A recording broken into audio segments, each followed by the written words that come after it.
Hello all, this is Jetta Crow with another haul video for the week of February 2nd, 2023. I have the January shipment from Discount Comic Book Service, and I have my weekly comic books from my local comic book shop, Comic Relief. So, consequently, we have a very large stack of books to get through this week. So let's get right onto it before my arm falls off. We'll kick it off with DC Comics. Action Comics number 1051, kicking off a brand new era for Superman, as he's back on Earth after spending the last year and a half on War World. Basically turned it in kind of like a Planet Hulk type of storyline, but Clark is back on Earth, so he's back to being the primary Superman, though John Kent and all the other super characters are still around. Next up, we have Batman, number 131. From the Black Label, we have Batman and the Joker, the Deadly Duo, issue number 3.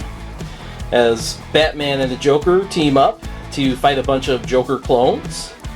And if you're wondering why Batman would team up with the Joker, well, the Joker is forcing Batman to work with him by holding Jim Gordon hostage. Because, you know, the Joker is gonna Joker. Next up, we have Batman Incorporated, number 4, starring the Ghostmaker. Then we have a brand new miniseries with Batman, The Adventures Continue, Season 3, Issue number 1.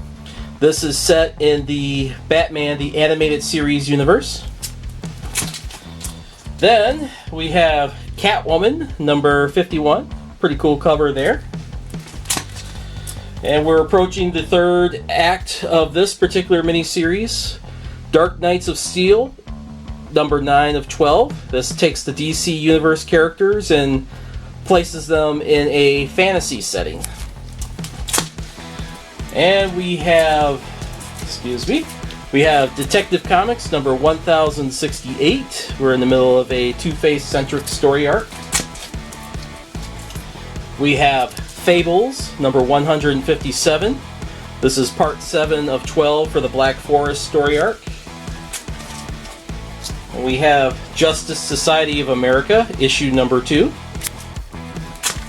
And then kicking off the latest event from DC Comics, the Lazarus Planet, where basically, you know, the Lazarus Pit, which gives Ra's al Ghul his immortality at the cost of his sanity. The water from that is now in the atmosphere on Earth, so lots of people are getting powers, lots of people are being healed, but, you know, the stuff also makes you cuckoo for Cocoa Puffs. And our heroes have to deal with that, and we're kicking it off officially with Lazarus Planet Alpha, number 1. Kind of an eclectic team there, because you got Robin, Damian Wayne, have the Monkey Prince, Batman, of course, Power Girl, Poison Ivy, and Cyborg. That'd be a pretty interesting Justice League lineup, actually. Also part of the Lazarus Planet event, we have Lazarus Planet Assault on Krypton. So this will be a Superman-focused part of the event. And it looks like we're going back to having Superman Blue from the 90s, when he briefly gave up his traditional Superman powers and got the electricity powers instead. Okay.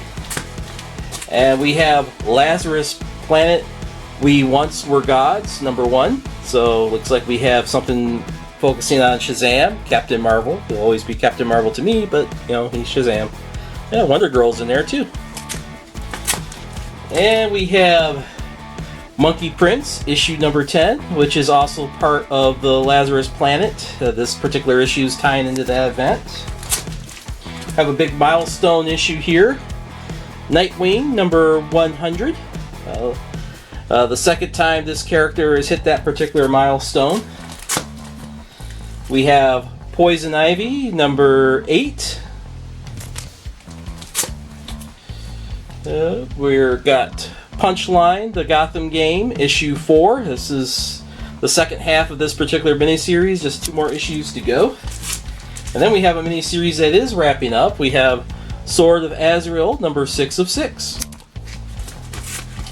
Next up, we have WildC.A.T.s, number 3.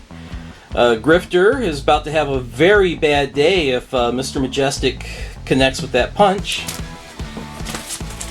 We have Wonder Woman, number 795, with Wonder Girl making another appearance on covers this week. Okay, we're going to move on to Marvel Comics, and they have an event going on as well. Of course, Marvel always has events going on, but this one is focused on Spider-Man, and it's called Dark Web, where basically Ben Reilly, the clone of Spider-Man, also known as Scarlet Spider, in recent events he's become a villain because his brain, his memories have all been messed with by the villains of his recent run, and he's teamed up with Madeline Pryor, the clone of Jean Grey, of all people. So X-Men, Spider-Man gonna team up. We got mystical villains and stuff, but here we have The Amazing Spider-Man, number 17, legacy number 911. Also part of Dark Web, we have The Amazing Spider-Man number 18, legacy number 912. Also tying into Dark Web, we have Gold Goblin number 3 with Norman Osborn fighting his former protege. I have a variant cover edition of this particular miniseries with Mary Jane and Black Cat, issue number 2. Kind of reminds me of a movie poster for a John Hughes movie back in the 80s. Not part of Dark Web, we have Moon Knight, number 19. Got this one today. It is Scarlet Witch, issue number 2. Spider-Man, but not part of Dark Web. This is Spider-Man issue number 4. This is a different storyline, the end of the Spider-Verse. Probably going to end up tying into the upcoming Spider-Man Across the Spider-Verse movie. Taking a break from the Marvel Universe, we have Ultraman, The Mystery of UltraSeven, issue number 5, concluding this particular miniseries. Moving on to Image Comics, we have a massive verse title, a brand new one. I believe this one originally started off as a Kickstarter, but it's now being published through Image for everyone to get a hold of. It is Inferno Girl Red, number 1. Continuing with the massive verse, got this today. It is Radiant Black, number 21. It was a couple months late, but better late than never. Another massive verse book that was late but finally came in today. We have Rogue Sun, number 10. Pretty cool cover there. Then we have Saga, chapter 61. So the 61st issue. Looks like they got the intergalactic version of a garage band forming up here. Concluding the Image books for the week, we have The Walking Dead Deluxe, issue number 56, with Abraham in bad shape. From Boom Studios, we have Briar, issue number 3, another book that was late, but glad to finally get it in. From Coffin Comics, we have Lady Death, Necrotic Genesis, issue number 1 of 2, I believe. So, and it is World War Death, chapter 15, part 1. From Dynamite, we have Cherish, issue number 3. We have Immortal Red Sonja, number 10. Very nice cover.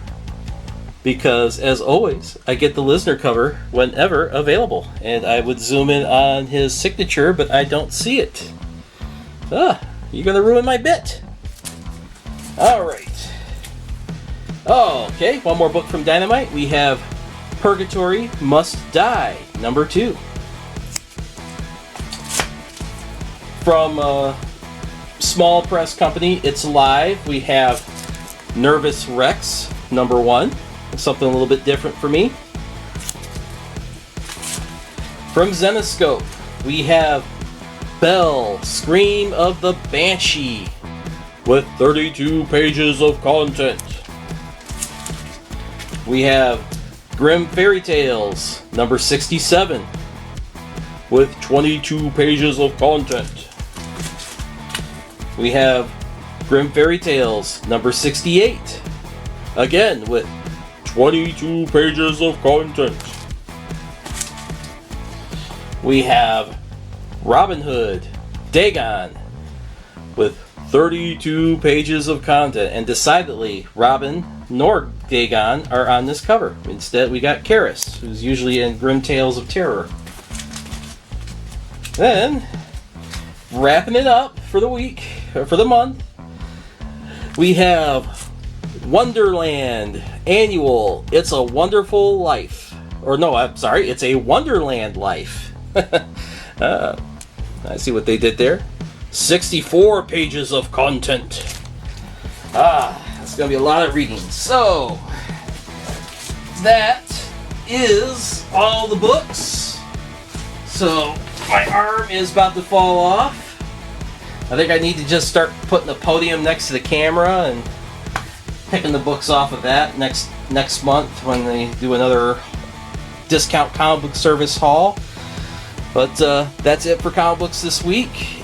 And next week, I should be having some action figures to show off, as Wave 13 of the Lightning Collection should be arriving. And quality control, I've been seeing a lot of horror stories about this particular wave, so hopefully I luck out. If I don't, I'll let you guys know. But until then, you guys have a great week. Have a great weekend, and later. There's a video there, and you can subscribe right there.